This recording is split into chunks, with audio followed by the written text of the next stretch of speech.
received that award for 11 straight years now, and we hold that award tight.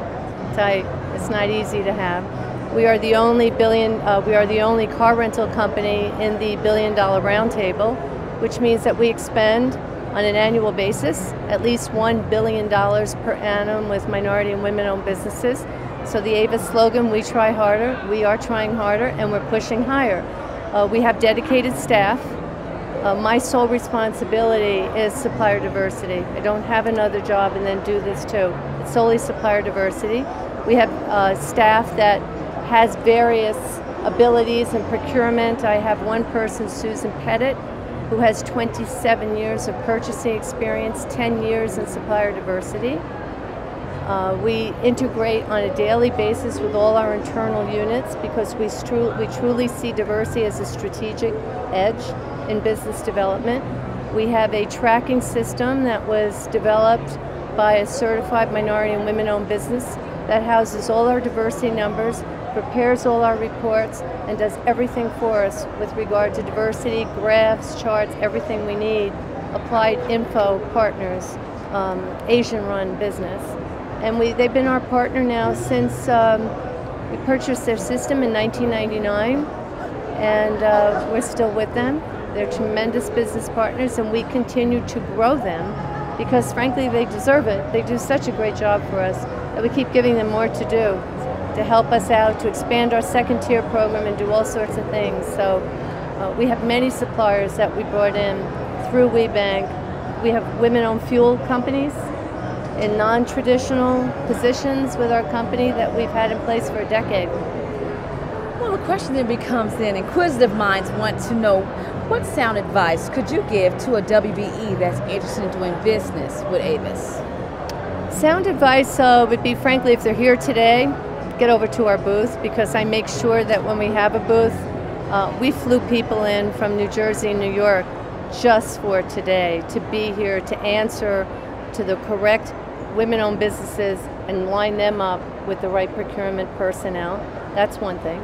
Number two, if I were a women-owned business, I would target, market myself very precisely, and by that I mean I would look at the top corps before I came today, and I would get their names and I would research them prior to today. I would then look at my own product or service and see where there is proper alignment. And then what I still believe, even in the age of social media, is I still like the relationship and the warmth in their relationship building. In a world of a sundry of suppliers, it's always great to leave here with some folks that you've met that made a lasting impression here, that you're going to carry back to your office and you are going to start that relationship with, and then wait for the appropriate timing when the bids are coming out.